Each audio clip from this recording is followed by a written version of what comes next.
So we're still dealing with the dispute between Abaye and Rava about the definition of shogeg versus mitasek, inadvertent mitasek. So yesterday we had one dispute, and that was in case of a person who intended to cut something which he thought was detached from the ground, but he ended up cutting something that was attached. So Rava says that's also mitasek. He's not liable. But Abaye says he is liable shogeg. Now come two other disputes in the same concept. Itmar nitkaven lizrok shtayim. So we're in page 73, about the 9th line. Nitkaven lizrok shtayim vezarak arba. One of the labors forbidden on Shabbat is to throw an object to a distance of 4 amot in the public domain. So if a person had an intention to throw it to the distance of 2 amot, but then it ended up he threw it to 4 amot. So not a good shot, but according to Rava Amar Patur, he is exempt. It's like mitasek, it's less than inadvertent. He had no intention to throw it to that distance. Ve'abaye Amar Chayav. Rava Amar Patur, de'alo kamichaven lezrika de'arba. He had no intention to throw it to that distance. Just like a person who did not intend to cut something attached. He only intended to cut something detached. Ve'abaye Amar Chayav, de'akamichaven lezrika be'alma. I'm working on it. He did intend to throw, even though his intention was not to throw it to that distance, but he's liable, according to Abaye. And a similar dispute is in a case of another person who throws to a distance of 4 amot, but he mistakenly thought that he was standing in a private domain. Kasavur reshut hayachid, he thought he was in the private domain, v'nimtzat reshut harabim. And it so happened that he was standing in a public domain, and he threw it to 4 amot. So Rava Amar Patur. Rava says he's exempt.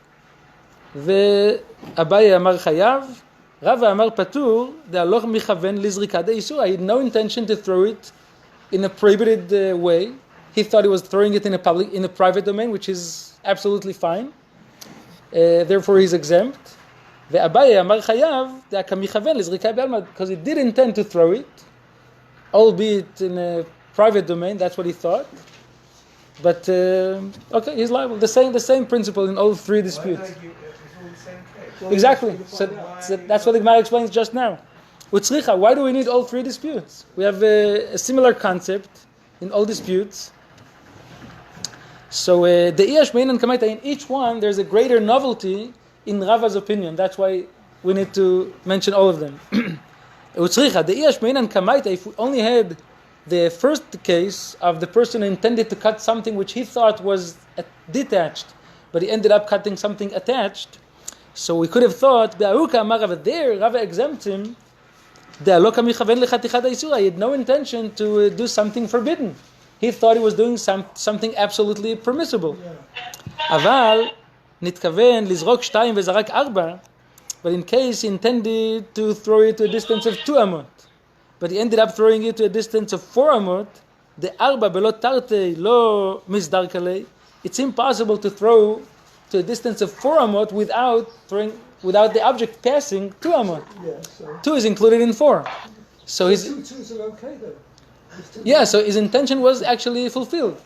So he could have thought, that perhaps Rava would admit to Abaye that he should be liable. Why?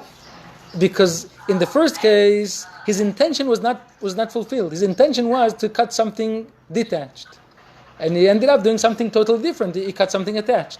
But here he intended to throw 2 amot. But even Kamish, when he wanted it Kamish either. He initially wanted to cut something detached, and he ended up cutting something that was attached. Same thing over here.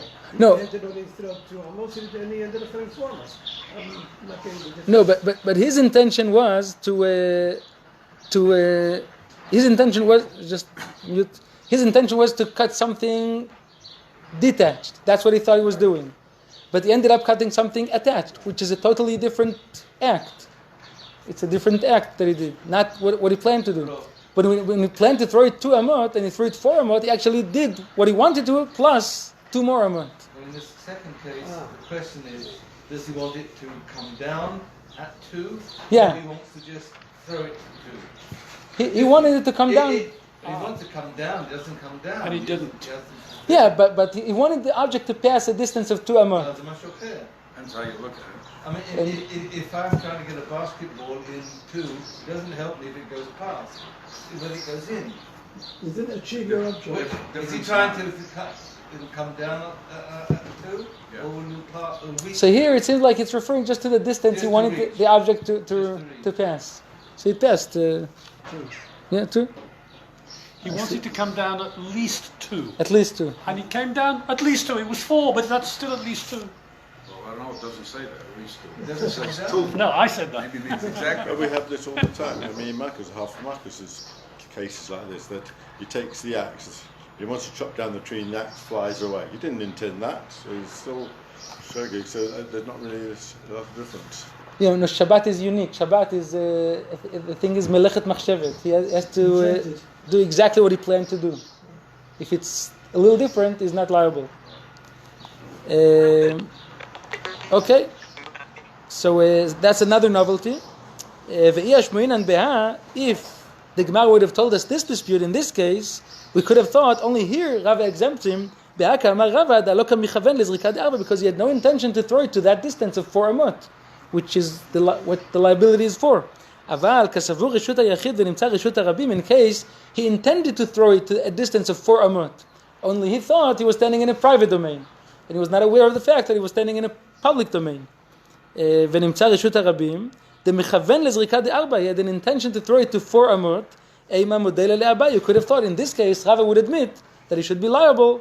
Tzricha, that's why we need all disputes. To say that in all cases Rava is consistent and Abaye is consistent.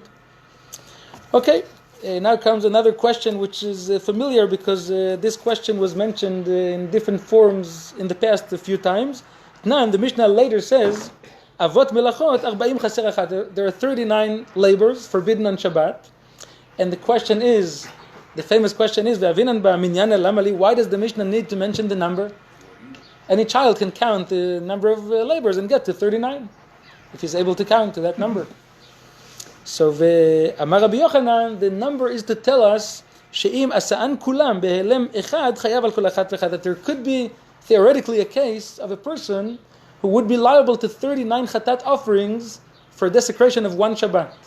If he performed all 39 labors in one lapse of unawareness, of course he remembered that the day was Shabbat, but he forgot that the labors are forbidden, so he could be liable to up to 39 chataot for 1 Shabbat. And now the question is, Bishlama le'Abaye, according to Abaye, this explanation is fully understandable. The Amar ki hay gavna chayav, Abaye, who says that in these cases of a person who intended to do something a little different, just to throw it to 2 amot and he threw it 4 amot, he is liable. That's considered an inadvertent violation. So then, mashkachat la, you can find easily a case of a person who would be liable to 39 chataot. The yada de isura, the Bach says, the yada le isura de Shabbat, he remembers the prohibition of Shabbat, he remembers that today is Shabbat. וידע לה לאיסור מלאכות, וקטעה בשיעורין. His mistake was in the measurements. Rashi says that all labors have a measurement, a minimum measurement. So he knew about the actual malachos himself. He didn't know the extent of each malacha. Right. He thought that most of them is like a grogeret, a dried fig. So if he took out a little less than dried fig, it's okay. Biblically it's okay. So he thought he was taking half a dried fig, but he actually was taking a full dried fig. Or in all the other labors, there's always a measurement. So according to Abaye, if a person is mistaken in that measurement, he is inadvertent. He's considered inadvertent and he's liable to bring a chatat offering. So according to Abaye, this explanation is understandable. That's the case. A person, he remembered it was Shabbat, he remembered all these prohibitions, and his mistake was just in this measurement, a technical mistake. But according to Rava, if that's the mistake, he's not liable, because Rava defines that as mitasek. It's less than inadvertent. So, how can you find a person who is liable to 39 chataot for 1 Shabbat? Obviously, bizdon Shabbat v'shigat melachot. The case must be that he remembers that the day is Shabbat, but he just forgot that these specific labors are forbidden. So now in this case, he actually forgot all 39 labors, because we say that he is liable to 39 chatat offerings, 39 different labors. Now, how could that be considered zdon Shabbat? How could that be considered a case of a person who remembers that the day is Shabbat? If you remember that the day is Shabbat, you must be aware of a difference between today and other mundane days. You don't know that a particular malacha is. Right, but if he does not know about any one of the 39 labors, so in his view, what is the uniqueness of Shabbat as opposed to other days? He goes to sleep, he takes a rest. It takes a rest. He knows it's a different day. No, so we're looking for a difference in a prohibition. Something forbidden on Shabbat which is permitted on other days. Right, that's the conclusion. Yeah. So it could still be understandable. Anicha isavar like Rabbi Yochanan. If Rava holds like Rabbi Yochanan, like his definition of shogeg, of inadvertent, the amar keivan sheshagag bakaret, af al pi sheizid balav. Rabbi Yochanan says that if a person even knows that something is forbidden, but it just does not know the extent of how severe the prohibition is, he does not know that there's a karet penalty for that, he is classified as inadvertent. So according to that, it's still understandable. How could that be?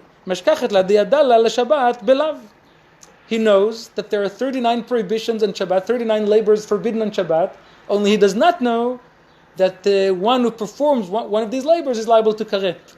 And that lack of knowledge classifies him as an inadvertent sinner, because he's missing a very important piece of information about the definition of that labors on Shabbat. So according to Rabbi Yochanan, it's also understandable. Ela isavar like Rabbi Shimon ben Lakish, but if Rava holds like Reish Lakish, the amar ad sheishgog balav vekaret, and Reish Lakish says that the definition of inadvertent is a person who does not even know that there is a prohibition. So if this person does not know of any one of the 39 labors, so neither the karet, of course, nor the prohibition itself, so the adala la Shabbat b'may. So what does he know about Shabbat? How could that be classified as zdon Shabbat, the deliberateness of Shabbat? What's Shabbat? What's Shabbat for him if there's no prohibition to do anything? Easy lad. Day off from work, that's A day off from work, that's not. It's not a prohibition. So the answer is the adala betchumin, the Rabbi Akiva. He knows that there's another prohibition to go outside the tchum, and that's according to Rabbi Akiva, who says that that's a biblical concept. And he didn't know that? He didn't know that, so he's not inadvertent. According to Reish Lakish, he's not inadvertent because he doesn't know anything. Should anyone be chayav anything at all? Would not be liable. Because it's not Zdon Shabbat. It's like he forgot. So then maybe he would be liable to just one chatat. He would be liable to one chatat, like a person who forgot that it's Shabbat. So we won't have But not 39 chatat. But this guy had amnesia. I forgot everything. No, amnesia, that's unavoidable mishap. It's like honest. That's not in So he is obviously not liable. And now we got to the most basic Mishnah in this tractate, the Mishnah that lists the 39 labors. The whole list appears here on page 73. This is the Mishnah. Unfortunately, you have the English, so you can tell me some words. I don't know all these things. Right. So, Avot Melachot, the primary labors on Shabbat, 40 chaser achat, 40 minus 1, 39 labors. And the first 11 are the labors needed to bake bread. Will that help you? No, you can help me. So the first 11 are the order of baking bread. Rashi says even though they did not need to bake anything in order to build the Mishkan, they did need to cook. For the kabbanos. No. The labors are derived from the labors needed to build the Mishkan, not the function of the Mishkan. But they did need to cook for these colors, the dye. For the dyes. But doesn't that come later with solver and all the rest? Right, but in order to have that sovea, they need to cook it. You need to cook the herbs, samimanim. So it begins with azorea, the one who sows, ve'achoresh, plows, ve'akotzer, reaps, ve'ame'amer, gathers the crop, ve'adash, threshes, Yep. ve'azore, winnows, Yes. ve'aborer, selects, Yep. ve'atochen, grinds, והמרקד, sifting, והלה, she kneads the dough, והאופה, he bakes, הגוזז is shear. Now come labors of making the garments, the Quranic vestments. So הגוזז, they had to shear the wool of the sheep, והגוזז את הצמר המלבנו, to whiten it, to wash it in the water, והמנפצו, disentangle, והצובעו, they dye it, והטובה, to spin, והמייסך. What? Mounting the warp, right? To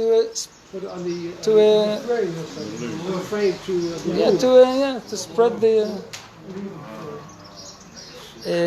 ועושה שתי בתי נירים. What's עושה שתי בתי נירים? Setting 2 needles. Setting 2 heddles. Sewing 2 stitches. 2 stitches. Here it says one who constructs 2 meshes. 2 meshes. You have the 2 different sides. The woof and the warp. Yeah. So warp and the waft. He's joking. Ignore him. So I saw that he makes 2 lulaot, loops into which he inserts the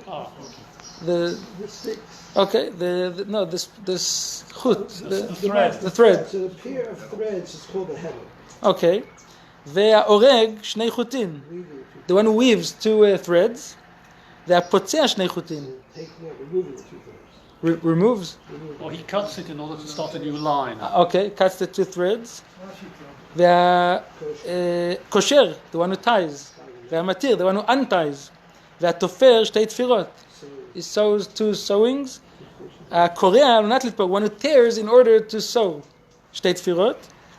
הצדצבי, the one who hunts. Hunting is one of the labors. Hunts a deer. השוחטו, the one who slaughters it. והמפשיטו, the one who skins it. המולכו, salts the skin. והמעבד התורה, the one who tans the hide. Of course, the Gemara is going to ask, salting and tanning are one and the same thing. והממחקו, the one who smooths the hide. Smoothens, right? Smooths. והמחתכו, the one who cuts it to the size he wants. That's the source of the prohibition, to cut something to the size you want, like toilet paper, anything you need in a specific size is derived from here. HaKotev shtei otiyot, the one who writes 2 letters, and they needed to write letters on the krashim, on the beams of the Mishkan, to know which one, where to put each one. והמוחק על מנת לכתוב שתי אותיות, the one who erases in order to write 2 letters. Delete. If you delete something and make space to write 2 letters, that's a preparation for writing. Putting in 2 letters on the Mishkan somewhere? Right, on the beams of the Mishkan, is to write letters to know which one. Because you take it down and put it back together, you have to know where each one is relative to the other. Actually, from the beams of the Mishkan, we learn that it says that a beam that was on the northern side always was on the northern side, because each one had its greatness. So from there we learn that the talit also, the side of the talit you put on your head should always be the same size. That's why people have this thing on the part of the talit you put on your head, you have a little thing, strip of a sign that this is the side of your head and not the side of your or your feet. Little thing, it's a Atara. Atara. Also in order in which way? Place it to fill in the back? There's an order, right? The rosh and the right. That's also so. Next time you should take the yad out before that. You should know which one is the yad and which the Mine rosh. says Yad and Rosh. I could look at If you look. We've got 3 categories. The third category is really which we always understand as building the Beit Mikdash. Building it. The first one is very distant. Sort of No, anything that was needed for to dye the garments, the second one is the to prepare the Quranic vestments. The first category is a bit, that's it with cooking. It's a preliminary thing to build the Mishkan. They needed the dye. The Mishkan was colored, so to cook the color, you had to cook it, and so you needed all these. The herbs. They took different plants. Yeah. And they have to boil them and cut them and everything. It's preparing the dye, which takes cooking. והמוחק והבונה, the one who builds, והשוטר, the one who demolishes, המכבה והמבעיר, the one who kindles fire, the one who extinguishes fire, No, wait a minute. It says, we have already a lot. Now, that wasn't specifically for the Mishkan. No, yeah, but all these labors were needed also for the Mishkan. Yeah, right? So they're all forbidden. No, so his question is why did it read Why was it singled out? Singled out. Okay, so that we mentioned, the dispute. Why was it singled out separately? והמכה בפטיש. Striking a hammer. With a hammer. And the last one, המוציא מרשות לרשות, the one who takes out from one domain to another domain, private to public. הרי אלו אבות מלאכות, 40 חסר אחת. These are the 39 labors. Yeah, right. No mention of computers. Computers are not mentioned. That's all right. But the question But, is, how do you turn it on? It's madlik. Mavir. Mavir. Or The question is it fire? There's no Or fire in a computer. boneh. I think it might only be.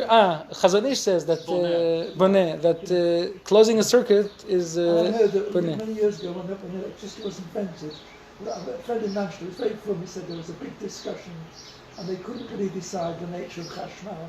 They said we'll have to ban it, but they weren't at all clear whether it No, there was a big dispute on Yom Tov.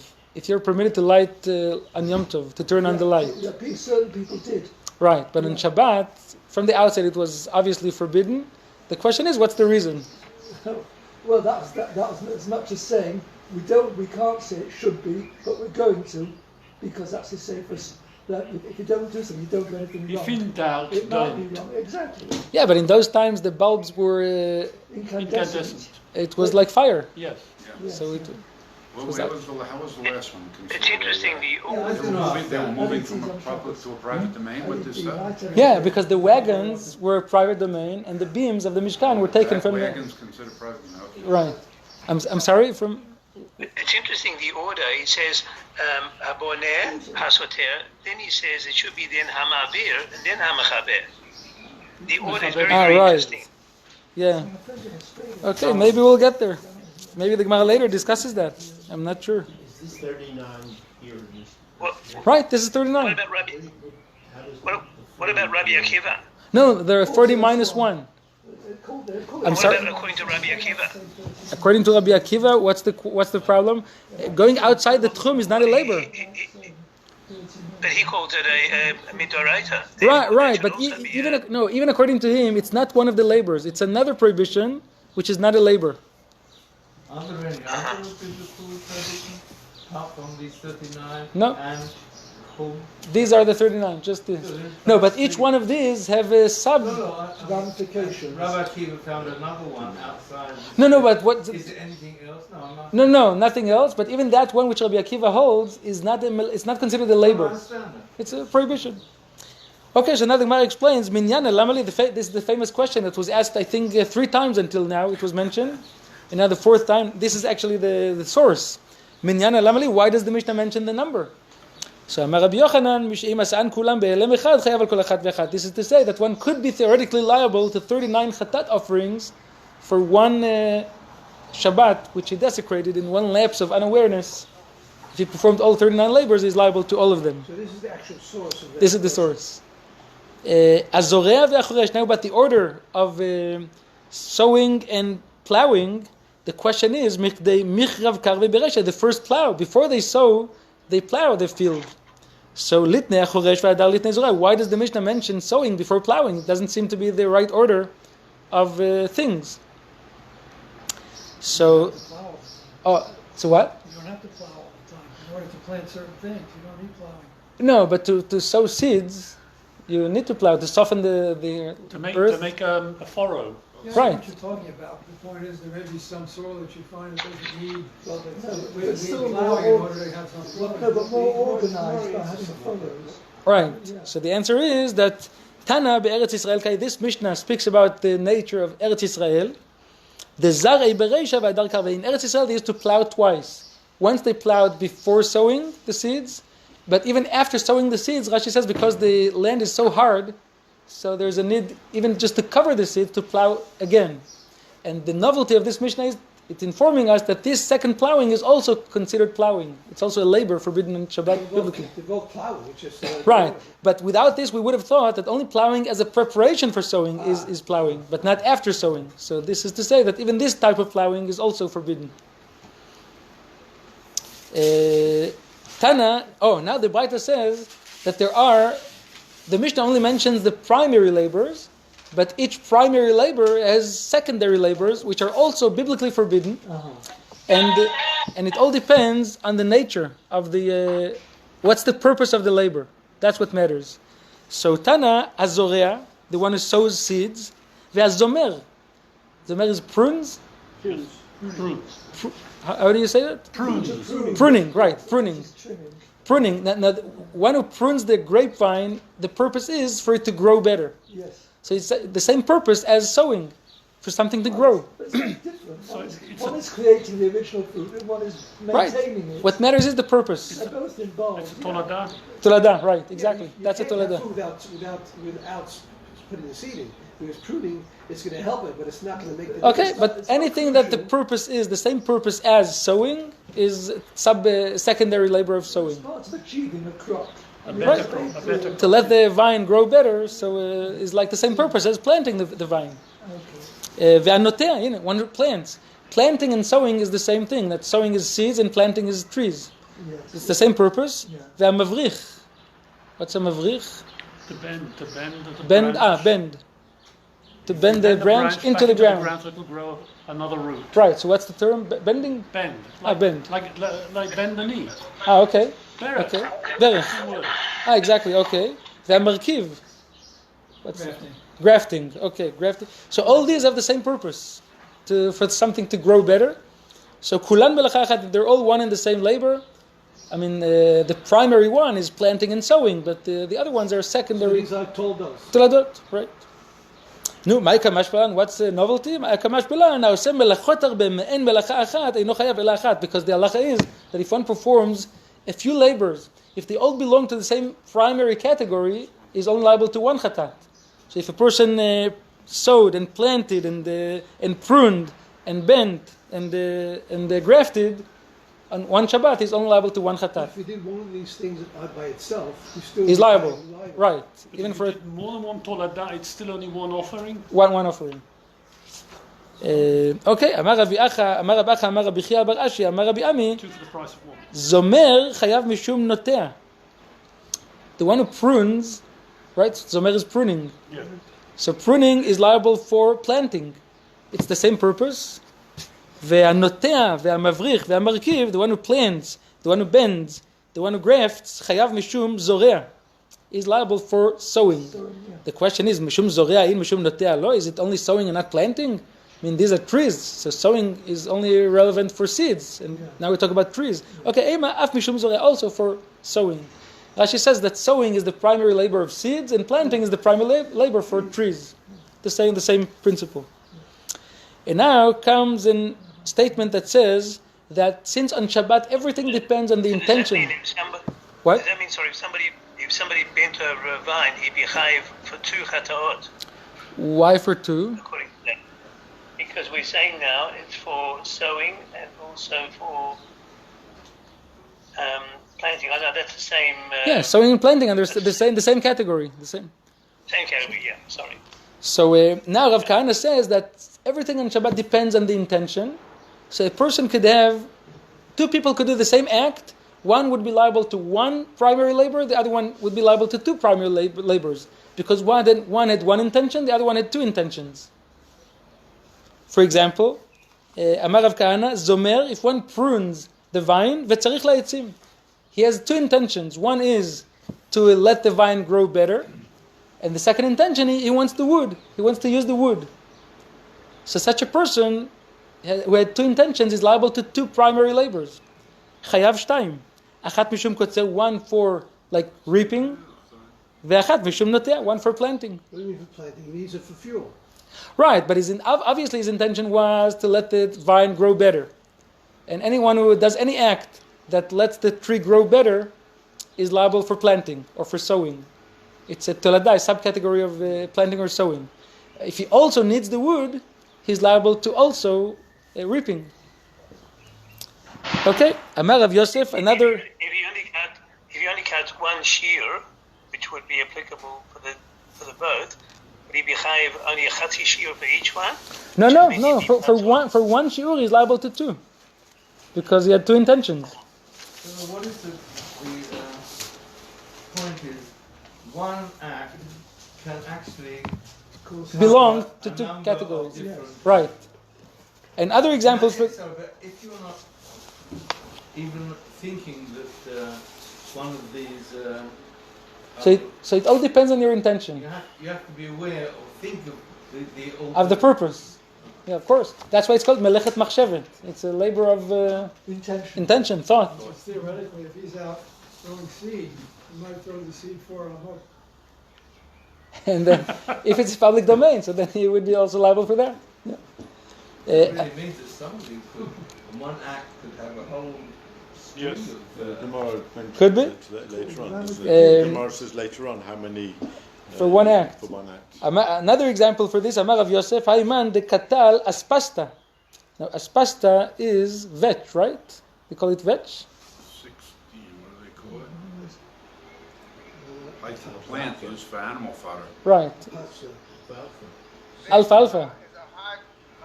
It's used for food, Animal food. High-grade feed for the animals. Right, it's animal food, and Rashi says it grows 3 times a month. They harvest it 3 times a month, like grass. and it grows so fast.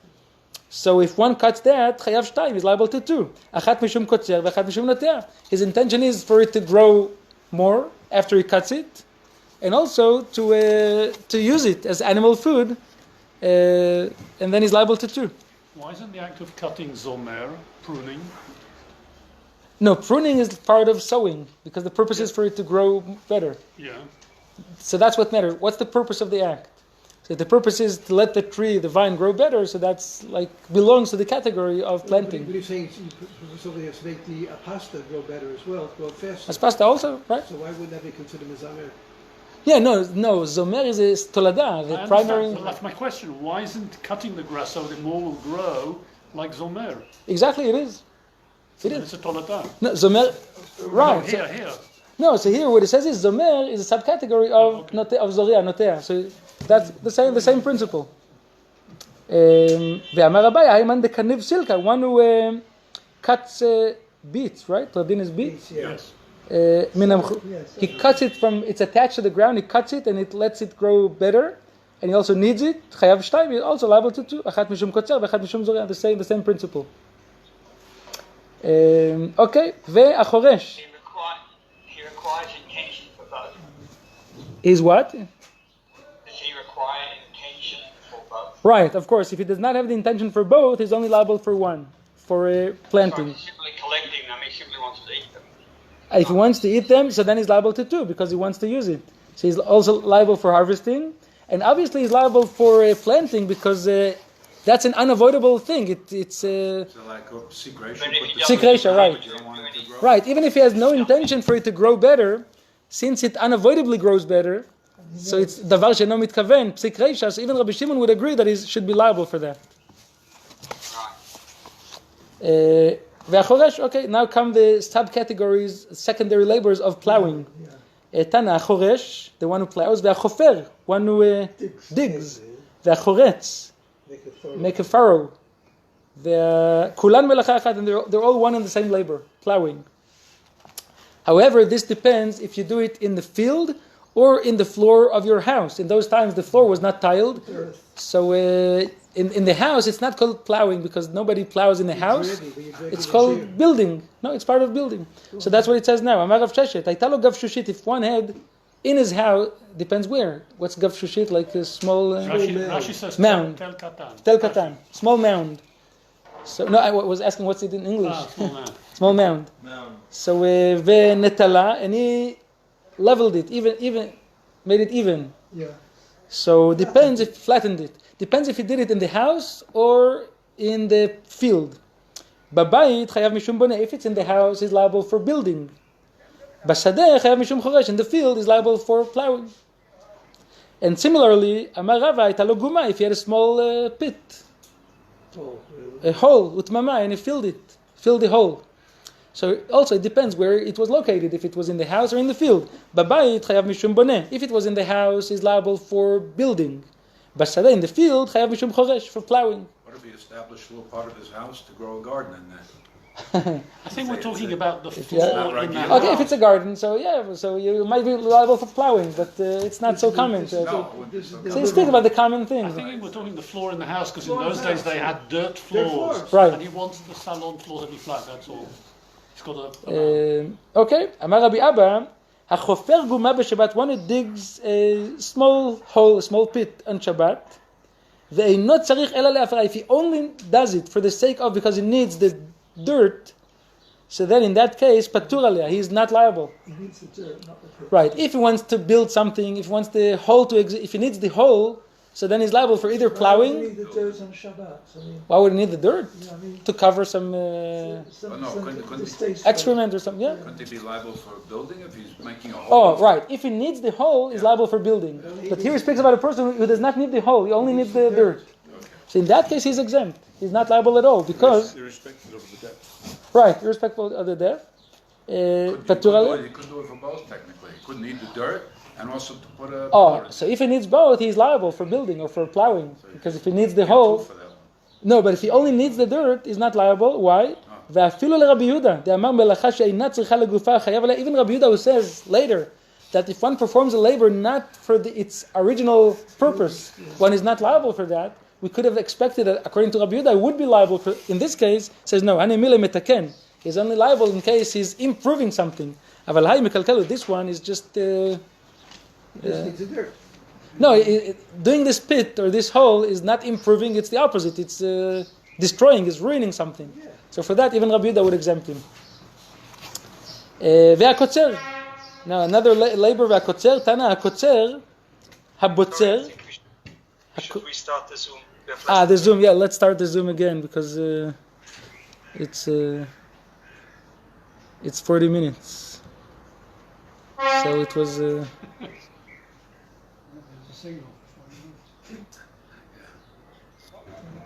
Okay, start.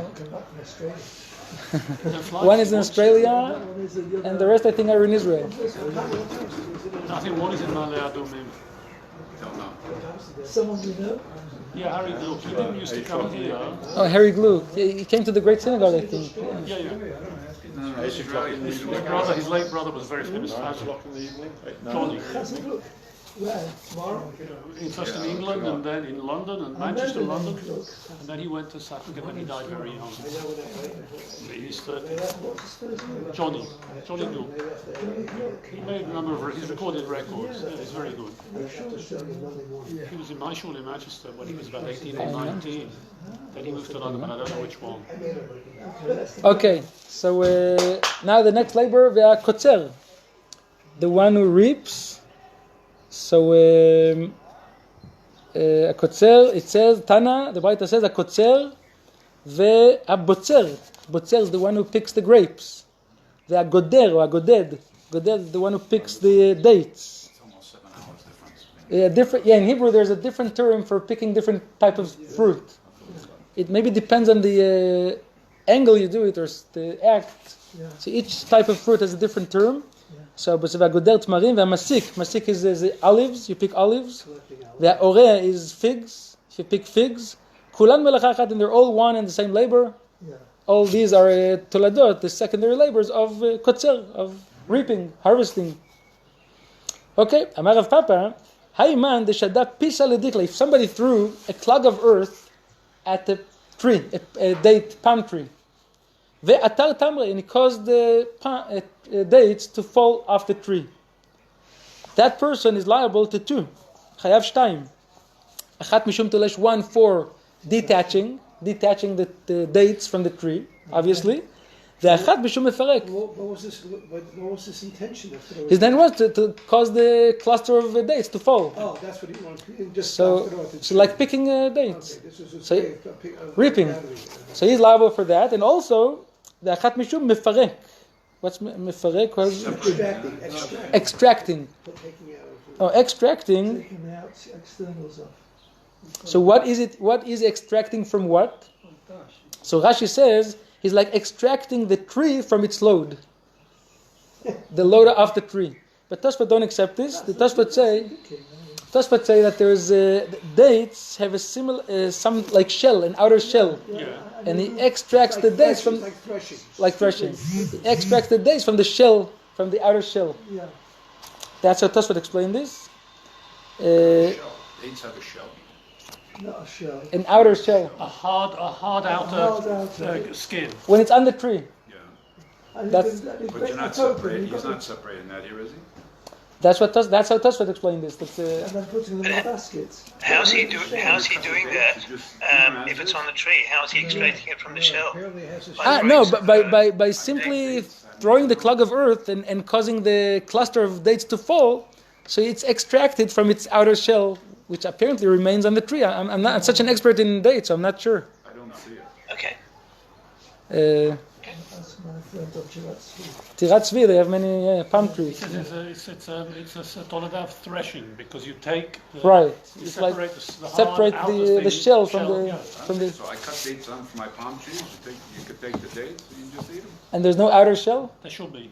No, it's not the whole thing hangs. You should get somebody to look at your tree. Maybe when There it's. is like a husk that grows around the whole. That's it. Yeah. Oh, maybe that's it. You don't eat the husk. Yeah, the husk goes around maybe about 100 dates. You got one husk. Okay. That could be it. So if you extract one cluster of dates from that, you like separate it from its shell. Okay. So, but Rav Ashi disagrees. Rav Ashi amar, "Ein derech tlisha b'chach." It's not the normal way of detaching. Ve'en derech prika b'chach. It's not the normal way of threshing. So according to Rav Ashi, one is not liable because any labor done in an abnormal way, one is not liable for that.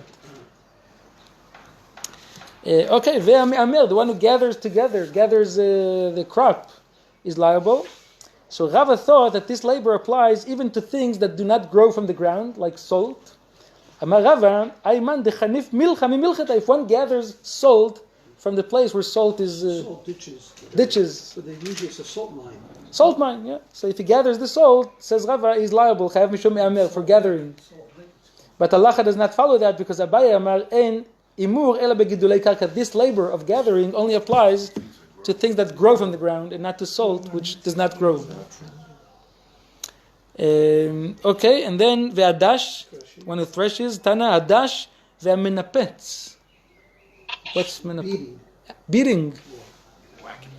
Okay, the one who beats Beating flax. flax, right? Flax. The one who beats the flax. Yeah. Ve'amenapet. Striking cotton with a bow.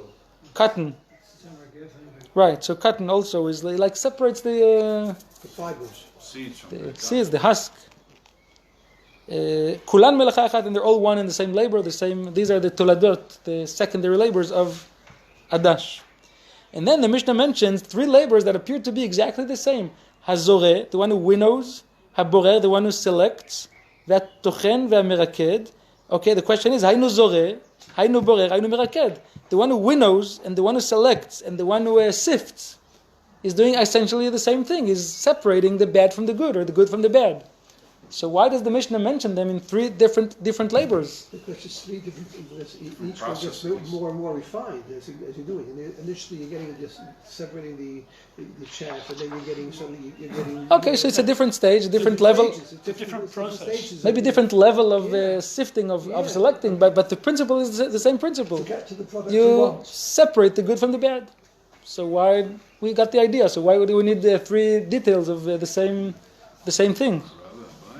So Abaye ve'Rava de'amrit arvayu. The thing is that kol milta de'avya b'mishkan, any labor that was needed for the preparation of the mishkan, af al gav de'ika de'dam yala, even though there's another labor similar to it, chashivla, it's reckoned, it's considered like one of the primary labors. So and this is what the Tosfot mentioned in the past, that they knew that there's a number 39. They must get to the number 39. So they had to put in some. Got a way of doing it. Got a way to do it. So okay, so they put these three, which are, even though they're similar, but since they were needed for the Mishkan, they're important enough to be considered part of that. So does that mean if somebody separates the bad from the good, that he could be chayiv for three chatos? No. So this is to say that they're all the same labor. It's the same liability. So the different chatat would only be if somebody performs this original primary thing. If one winnows or sifts or selects. So it's all counted as one. But let's say if somebody chooses the selects the good from the bad. So all these are subcategories of all three of them, because all three are basically the same thing. Okay. And now the question is, if so, why does the Mishnah not mention v'lichshav nami kotesh? Kotesh, the one who pound wheat in a mortar, right? Yeah. To remove the shell from the wheat. That was also in the Mishkan. It was needed to prepare the samimanim, the spices for the incense, for the dye also. So why was that not mentioned? The reason apparently the Mishnah did not mention that because it's very similar to threshing. It's the same purpose. To pound the wheat in the mortar, to thresh is the same process. So why was that not mentioned? No, so Abaye says, Amar Abaye, the reason this was not mentioned is because sheken ani ochel pito belo ktisha. A poor person that eats whole wheat bread. He does not pound the wheat. In those times, the white bread was better quality.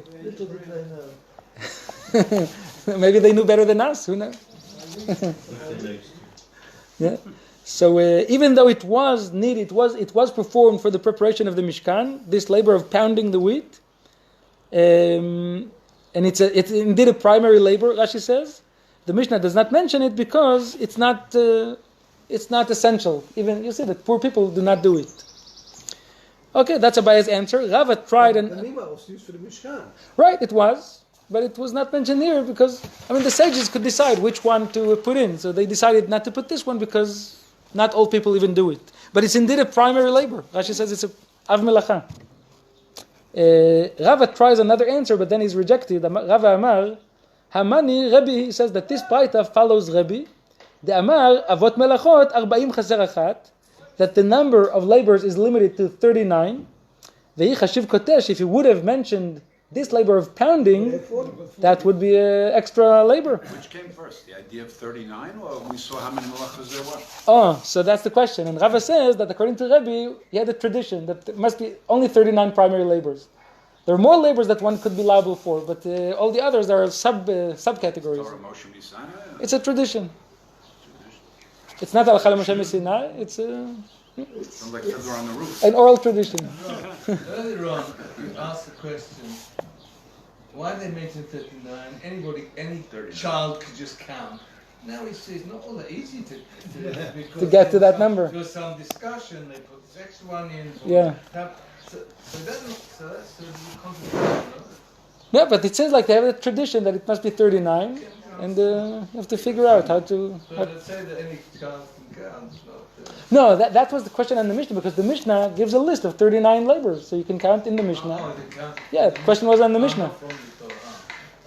So, but Rava's answer is rejected because it says,